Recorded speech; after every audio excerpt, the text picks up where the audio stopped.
Lights, camera, and action.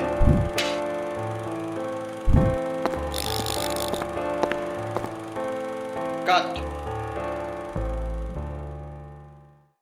Hello everybody, my name is Gautam Gurnani, I'm from JokerFace Entertainment.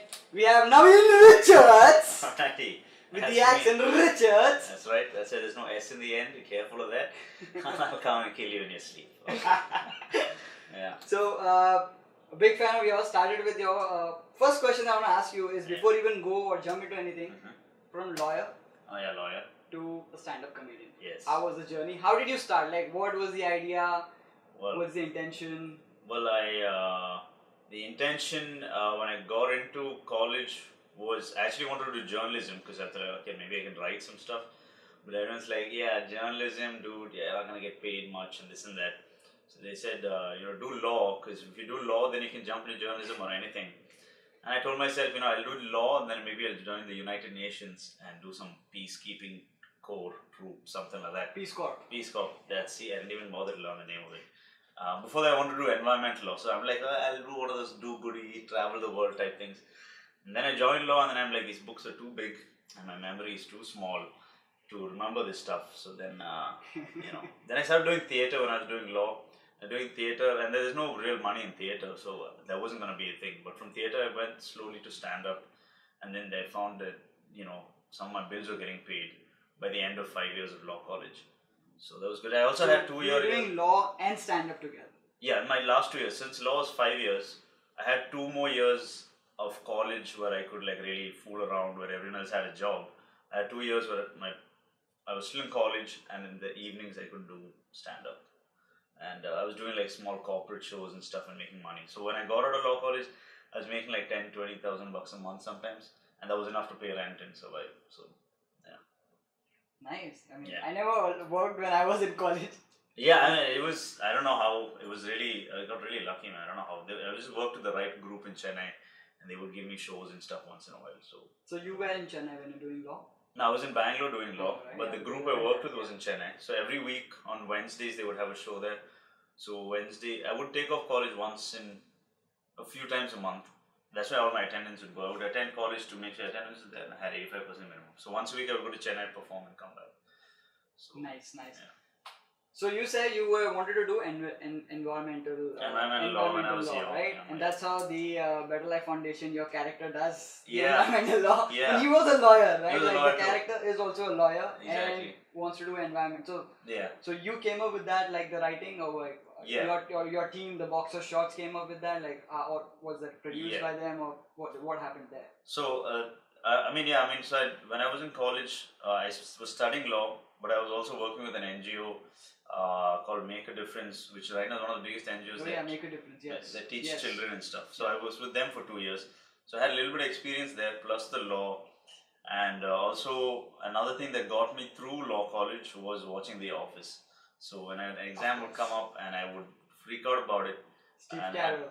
Low tolerance level to studying, I would watch Steve Carell because he brought a warmth to my heart, And so I'm like, I want to make something. I told myself that I wanted to be in The Office one day, but then it got cancelled. Steve Carell left, so I'm like, no, I don't want to be in The Office anymore. So I'm like, what do we do next? I'm like, I have to make my own show. But that being said, I'm like, okay, I know nothing's going to get compared to The Office, but I'm going to use that style. The mockumentary style of doing things. And we just pitched 5 shows, man, to our company, from a management company. We pitched 1 mockumentary, we pitched 1 animated comedy, 1 musical comedy, 1 detective kind of a series. So we pitched 5 different genres of comedy, and this one got picked. So then So you wrote 5 stories altogether and then pitched, or you just 5 concepts, 5 concepts, 5 or 1 paragraph kind of things. Even now when you're pitching, you just need a 1-pager. It says, the name of your show, how many episodes, how many minutes per episode, the genre, a synopsis. If you can detail out some characters, flesh out some characters to make them interesting and make sure they're not boring sounding, then you might have a good chance of. And that's an additional information for writers out there, and also from the team of JokerFace. All my writers, look into that. Yeah, just make sure, as one tip I say is, if you come up with an idea that you think someone else can come up with, then you go a little bit further, and even then someone will say, it's like we went with Better Life Foundation, we were like, we're not going to, people are going to compare it to the office, but we have to, the reason we shot it in an office type setting is because the budget, so that you can shoot a lot of stuff in an office where people are working, and the budget allows for like shooting in one place.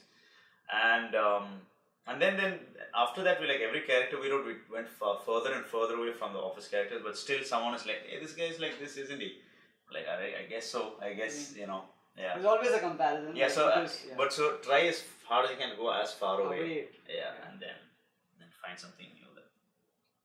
So your show, the special that you have on Amazon, Don't Make That Face. Yeah. You do a lot of impressions there. Yeah. And how is that your thing? Like, or that's what you always represent to, or that's not intentional. I can see that. That when you write, your characters are evolving that way, and you try to show, portray into that style of it. Yeah. But is that like you started doing it like as a kid? You do a lot of impressions, and that was always stuck around with you, and you started using that in your comedy. Yeah, man. I mean, like my role model when I was a kid was Mr. Bean. Okay. And everybody, I watched it, and there was one thing that I like before Steve Carell and everybody. There was Rowan Atkinson, and Mr. Bean is what I watched, and then for some reason I like it came so naturally to me. The reason I'm saying it's not intentional also is because if someone just gave me something that I didn't like, my face would like naturally start twisting and turning, and people just would have a great time watching me take medicine. And that's not something I could control. Even now when I have medicine, I control it, but it's still like you have those expressive over exaggerates. I can't help it. So then people would call me Mr. Bean all throughout my life. Even after I stopped watching Mr. Bean, like 10 years later, when they would see me, they'd say, hey, I don't want to be Mr. Bean.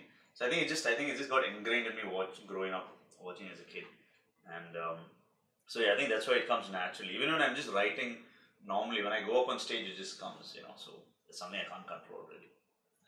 So you said about writing. How does that process takes you along? Like, for example, so like I'm a writer, man. The co-founder of the JokerFace Team, he's a writer. We started as a writing group, and we were struggling to get good concepts. So we always write, nahi acha nahi, let's take something else. Yeah. Then you write, no, we need still something more. Yeah. And we were the only person who used to write. I used to pitch it to him. He used to give me feedback. Then he used to write, I used to give him feedback. Yeah. So how's your writing process? You write, then you go and to somebody else and say, listen to my thing, and like a first beta testing kind of thing. Right.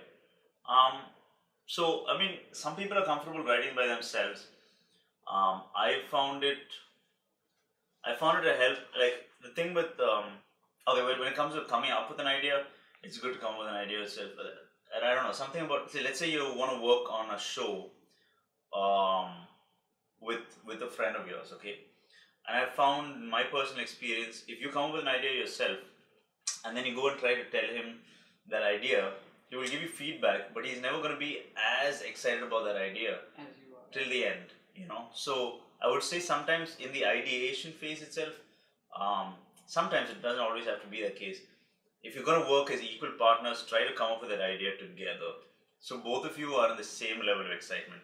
A lot of the times my friends will come to me and they're good ideas, but it'll still seem like I'm working on their idea, for their idea. As great as it is, but I'm not going to be 100% invested. So when you come up with the idea, try to jam up ideas and come up together. So even Better Life Foundation happened like that. The 2-3 of us who sat together and ideated it were always more excited than two or three other people who came on board later on, So that's one. But if you have your own idea and you want to write it out, it does help to pitch it to other people and stuff. But what about your stand-ups? Oh, stand-up. Stand-up, there's only one way to do it, which is open mics.